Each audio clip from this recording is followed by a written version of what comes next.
Kita juga tidak ingin gerasa-gerusu, buru-buru membangun sesuatu itu juga tidak boleh asal-asalan. Jangan sampai konstruksinya justru tidak tahan lama, apalagi dihadapkan dengan teman-teman wartawan yang telah hadir dalam acara Rakor Bangwil yang diselenggarakan oleh Badan Pengembangan Infrastruktur Wilayah BPIW Kementerian Pekerjaan Umum hari ini, yang tentu saya didampingi oleh Bapak Menteri PU, Pak Dodi Hanggodo, Ibu Wamen PU, Ibu Diana, kemudian ada Wamen Transmigrasi, Bapak Viva Yoga, Wamen ATR BPN, Bapak Osi Dermawan, Kepala BPIW, Pak Yuda, dan semua pejabat teras Kementerian PU dan berbagai kementerian lembaga yang menjadi mitra Kementerian PU. Tadi saya mengingatkan kepada kita semua sesuai dengan tugas yang saya emban sebagai Menteri Koordinator Bidang Infrastruktur dan Pembangunan Kewilayahan, tentu berupaya agar 5 kementerian teknis termasuk lembaga terkait lainnya bisa semakin terintegrasi satu sama lain.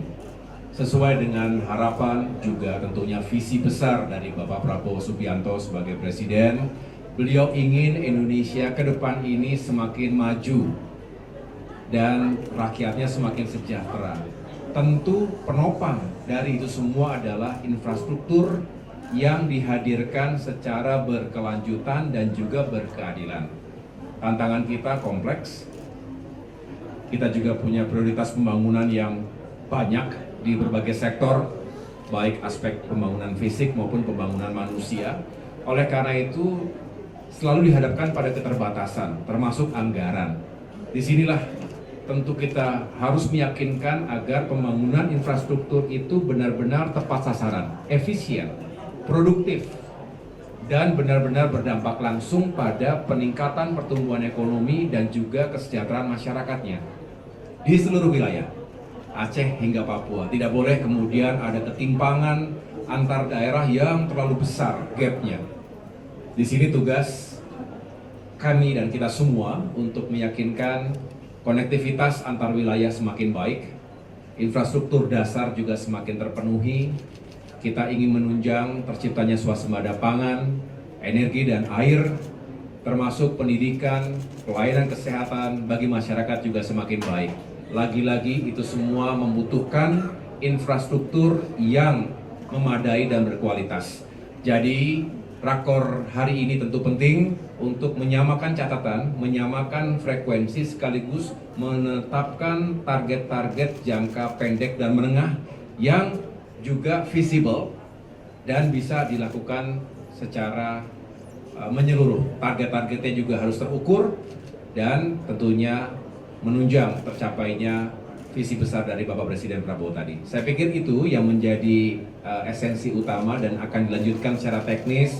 Nanti ada pembahasan-pembahasan lanjutan sesuai dengan bidang masing-masing. Kira-kira itu teman-teman sekalian. Pak, ada izin Pak, Aji dari antara Pak izin bertanya. Yang pertama Pak mengenai keterpaduan infrastruktur demografi 2030 Pak. Nah kan dari Kemenko sendiri apa saja fokus ngurus demografi yang berikutnya. Terus untuk Pak Dodi Pak, tadi kan Bapak sempat menyinggung quick win terkait renovasi dan rehabilitasi sekolah Pak. Kapan itu dimulai Pak? Terima kasih Pak. Ya, pertanyaannya bagus. Benar bahwa kita juga harus benar-benar secara teliti menetapkan program-program yang langsung menyentuh masyarakat, terutama untuk meningkatkan kualitas hidup dan kapasitas sumber daya manusia yang selalu sering diindikasikan apakah pendidikannya baik, kesehatannya layak, termasuk juga apakah punya pekerjaan dan penghasilan yang juga bagus begitu. Dan disinilah nanti Pak Menteri PU bisa mengelaborasi ada beberapa target-target jangka pendek dan juga menengah yang bisa meningkatkan kualitas pendidikan. Contohnya program perbaikan sekolah-sekolah, termasuk madrasah-madrasah. Pembangunan sekolah, kita juga tahu bahwa cukup banyak masyarakat kita yang pendidikan atau fasilitas pendidikannya belum layak. Apalagi yang masuk ke dalam kategori daerah 3T. Disinilah harapannya Kementerian PU bersama dengan kementerian lain bekerja sama agar bisa menghadirkan fasilitas pendidikan dan pelayanan kesehatan lebih baik. Silakan Pak Dirut. Untuk program pembangunan dan renovasi sekolah dan madrasah, kita sebenarnya sudah dimulai dari 2024 ini. Data awal akan diberikan oleh Kementerian Pendidikan, kemudian atas data awal tersebut kita lakukan verifikasi dan validasi, kemudian baru kami merencanakan mulai 2025 baru mulai start untuk mulai membangun di seluruh Indonesia. Ini saya sampaikan kan totalnya yang kita targetkan 11.000 sekian. Pak Menko beri tanggapan tadi disinggung soal 3 juta rumah, program 3 juta rumah yang memang saat ini masih ada kendala soal anggaran, terus lahan dan juga perizinannya. Kira-kira koordinasinya sejauh ini bagaimana dengan kementerian antara kementerian itu untuk memastikan itu bisa berjalan nanti Pak? Ya, ini juga penting. 2 hari yang lalu saya menerima paparan dari Menteri Perumahan dan Kawasan Permukiman, Bapak Marwar Sirait dan jajarannya di Kemenko Infrastruktur. Beliau menyampaikan apa saja yang menjadi program-program yang memang harus diselaraskan karena membangun rumah terlebih dahulu harus jelas lahannya. Disinilah kita sedang berkoordinasi satu sama lain terutama dengan Kementerian ATR BPN yang berurusan dengan lahan dan juga tata ruang. Kita ingin menginventarisir, tapi juga harus dicek di lapangan, ada tanah-tanah yang terkategori terlantar yang bisa saja siap untuk digunakan sebagai lokasi pembangunan perumahan rakyat. Tapi sekali lagi harus dipastikan peruntukannya dan kelayakannya. Belum lagi sumber-sumber tanah lainnya yang juga sedang dihitung dan dipelajari.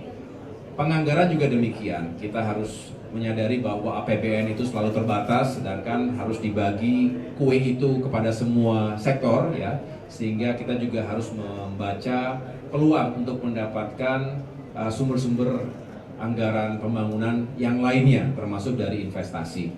Yang jelas, semangat dari pembangunan rumah ini adalah bagaimana belasan juta kepala keluarga yang masih belum memiliki rumah, artinya ada backlog dalam urusan perumahan di kota maupun di desa-desa, termasuk ada jutaan juga yang kondisi rumahnya itu tidak layak sebetulnya, sehingga disinilah dorongan dari Bapak Presiden Prabowo untuk menyegerakan pembangunan jutaan rumah tersebut di berbagai wilayah.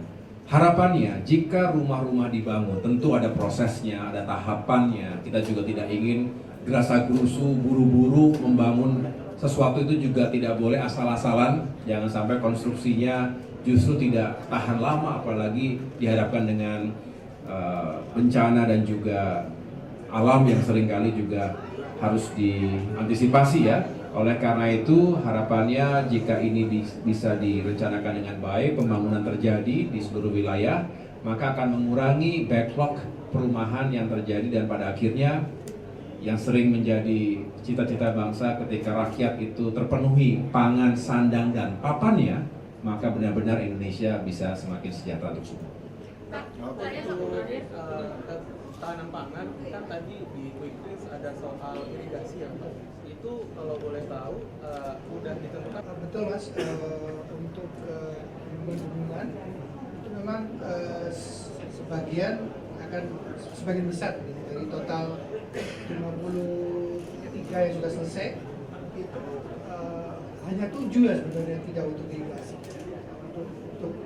untuk menghindari banjir, untuk penyediaan air baku. Yang lainnya itu seluruh Indonesia itu isu utamanya adalah untuk berfungsi mensupport ke irigasi.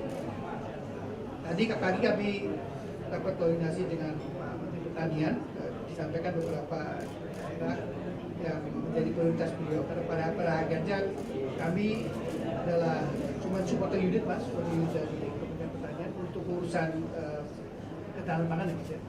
Kami supporter unit dari beliau dan leading sektornya adalah beliau. Beliau sampaikan misalnya beliau akan fokus di Sumatera Selatan, Sulawesi Selatan, Kalsel dan seterusnya. Nanti Tim sedang duduk berdua dengan Dirjen Direktur terkait untuk men-streamline semua itu agar memang sumber pangan yang dicanangkan Bapak Presiden dalam 4-5 tahun ke depan bisa kami capai even sebelum itu, targetnya seperti itu Mas. Untuk masalah listrik, ya memang sebagian besar bendungan kita sebagian memang sudah untuk PLTA juga. Cuman mungkin ke depan karena kita lagi ngomong soal green energy, mungkin akan kita banyak pakai untuk voltage yang kemudian tidak hanya ngomong PLTA, tapi juga ada PLTS dan seterusnya. Tenaga surya Mas, seperti di Jatiluhur Mas, itu akan banyak di seluruh Indonesia. Titik-titik untuk bendungan yang khusus untuk pangan atau yang untuk PLTA tadi masih belum ketahuan tapi di mana? Kalau PLTA hampir semua bendungan kita ada fungsi PLTA-nya. Cuman memang gini, itu juga balik lagi. Kita harus potong unit balik ke PLN, mana kira-kira area-area yang memang butuh tambahan listrik ya kita kemudian juga. Seperti contoh yang baru akan kita bangun bendungan 3 di Haji, kita justru menurunkan kemampuan suplai listriknya untuk benar-benar bisa sesuai dengan perintah dari PLN. Jadi ke PLN begitu 10 MW, saya nggak mau dikasih 200 lah, kira-kira gitu Mas. Ya, gitu. Pangan tadi titiknya Pangan, kalau pangan tadi di waktu rakor pagi tadi masih terlalu major, belum melakukan streamline. Tim lagi masih di sana untuk merumuskan lebih detail Mas. Cukup ya. Mas Menko, satu lagi Mas Menko. Ada 2 aspek kebocoran yang biasanya ditemukan. Ini kita jadikan sebagai lessons learned. Yang pertama ya memang karena ada niat untuk markup kebocoran yang diniatkan.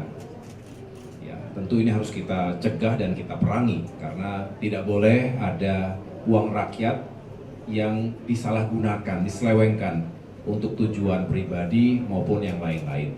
Yang kedua adalah inefisiensi. Ini juga seringkali membuat yang direncanakan itu tidak sesuai dengan outputnya.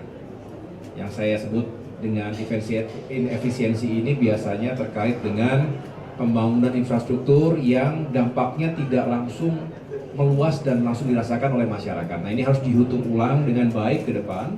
Ini diawali dari perencanaan yang terintegrasi dengan baik dengan semua stakeholders dan sesuai dengan yang dibutuhkan oleh masyarakat.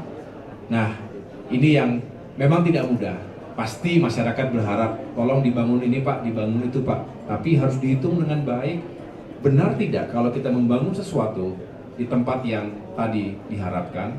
Benar tidak dampak dari infrastruktur, karena biayanya juga tidak murah.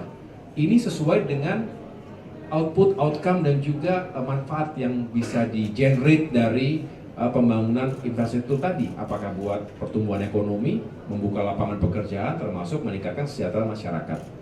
Nah, ini harus dihitung. Memang tidak mudah, karena kita selalu dihadapkan pada limitasi, keterbatasan.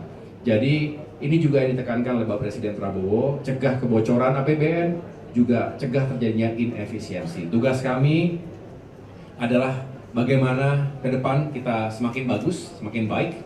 Disinilah urgensi dari Kemenko Infrastruktur untuk mengintegrasikan dan mengkoordinasikan segala upaya untuk menghadirkan infrastruktur yang bagus. Oke, cukup ya. Itu kan